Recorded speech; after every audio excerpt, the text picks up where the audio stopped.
Welcome to Krista So Crafty. My name is Krista and thank you for joining me today. Today we're going to be working on a scrappy blanket.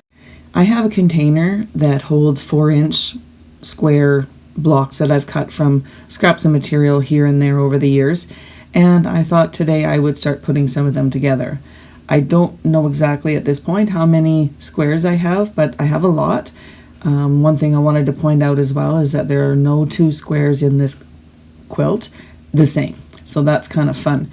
So here I'm just putting blocks together and sewing them together, and I like to use pins to make sure that the joins meet up nicely, and I alternate the seams so that they nest together so nicely. So here I'm showing you just putting them together, and then I put a pin right in the center just to make sure that everything stays in place. And I'm just going to continue doing this until I get them all sewn together and have a size that I want to work with. I really enjoy working on scrappy blankets, scrappy quilts. There's no thought into it. You just grab the squares, put them together, and start sewing. I mean, it comes together fairly quickly, and it just produces a wonderful little quilt. Now at the end of this, you'll see when I hold it up, you could use this as an I Spy quilt. It's fun for, young ones or people with dementia to, search and find the different things, the tractor or the bird or the whatever, the panda bear or whatever it is that you have on your quilt. It's just a fun little thing. I'm going to take a piece of 2.5-inch strips that I had in another bin, and I'm just going to sew them on. I had enough to put a border all the way around. I like doing this to just kind of secure those ends together and make sure that nothing's going to come apart.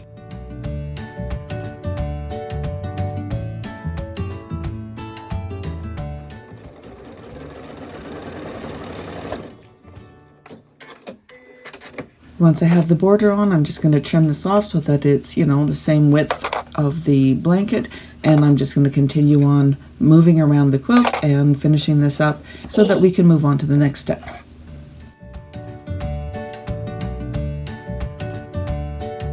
I don't know if you noticed during my ironing here, but holy boy, do I ever need a new ironing cover.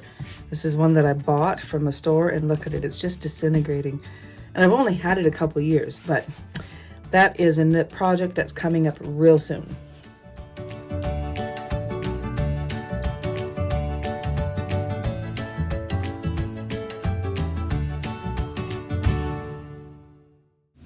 All right, it's time to start putting this quilt together.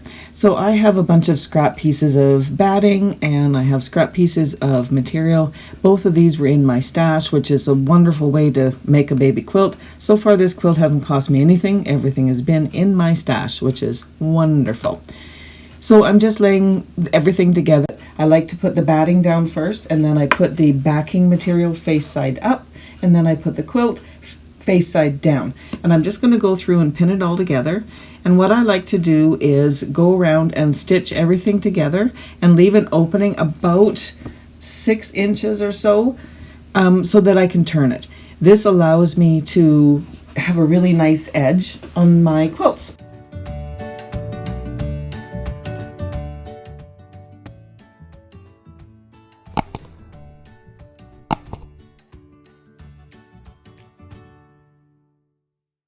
I would also like to point out that I really enjoy using a walking foot in this process. It allows the material to be pulled through on the top and the bottom at the same time and gives you a really nice finish. I very, very, very seldom have any puckers or, material flopping over or anything like that, and I believe it's because I'm using my walking foot. So once I do go around and get everything sewn together, I do like to go and trim off all the extra material. So I'm just going to use my ruler and my rotary blade, and I'm just going to cut those off and make it nice and neat, and so that it will be ready for me to turn. And as you can see in the bottom left-hand corner, I do have my supervisor on duty today. He is having a nap right now, but he is definitely keeping an eye on me and making sure that things are being done in the correct order, and yeah, he's just good company. That's my Tux. He's my baby. He always sticks around, helps me with whatever it is I'm doing.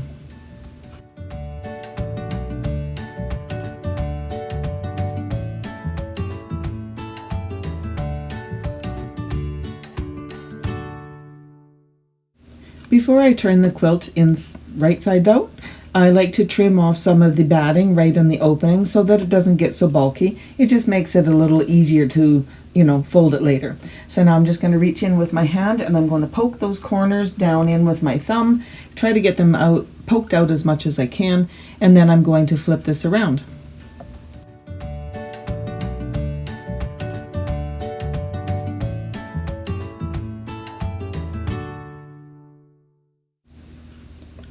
One step I always do as well is to take this over to the iron and to press down that opening. Make sure that I fold in the seam and make it nice and straight across the top so that when we sew it together, you don't even know where the opening is. I also will go around and press the entire quilt, the edging, to make sure that the front and the back are all nice and flat. When we go to sew it together, that everything is nice and there's not going to be any puckers or anything. So that's what I'm going to continue doing here, and we're almost done. All the pressing is complete, and now we're going to move on, and I like to pin the opening to ensure that nothing moves while I'm sewing. So that's what I'm doing here, is I'm just going to be putting in a few pins just to hold that opening closed.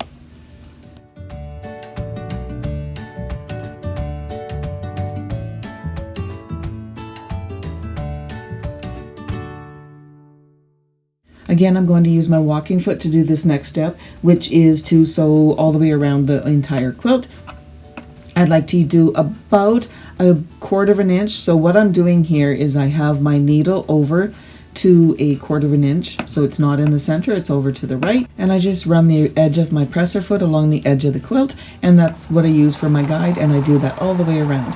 Now I've also decided that I'm not going to actually quilt this one. Normally I would either quilt it myself or take it to my quilter, but I'm just going to tie it. This is something I haven't done for a long time.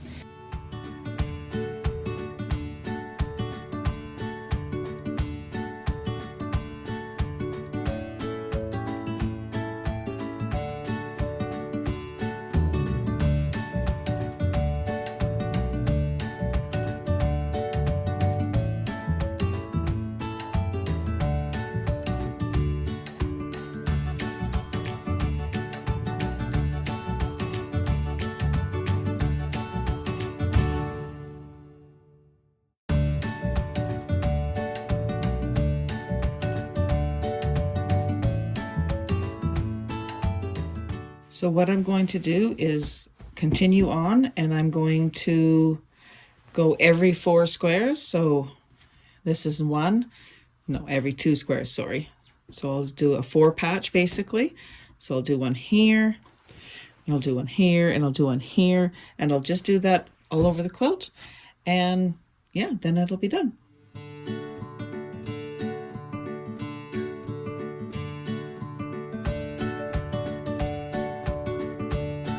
So the last thing I'm going to do is I'm just going to use my sewing machine, and I'm going to stitch in the ditch all the way around just to hold it down, just to help keep it nice and secure.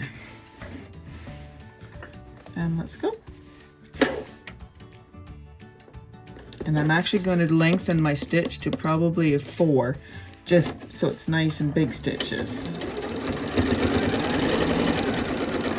Turn it down a little bit.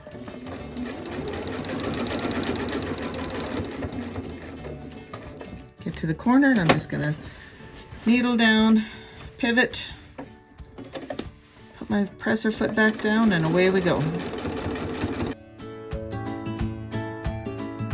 All right, for all my sewers out there, you know what it's like. You're sewing a project, you think you're doing good, and right now I'm playing bobbin roulette. I can't take that up, but do you see? I don't have a whole lot left. I'm hoping I'm gonna have enough to finish this. Okay, here we go, coming down the last little bit. I still have bobbin thread.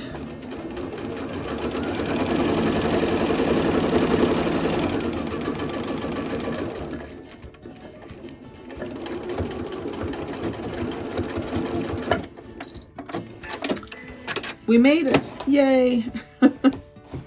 Hooray. All right, hot off the press, it is done. Just like that. What I love about this everything that's in here is all scraps. So all of these blocks, so whenever I get material and it's too small for anything, I cut them up. These were 4-inch blocks. I cut them all up into 4-inch blocks, and I have a tub. I will show you that tub because this didn't even put a small dent in it.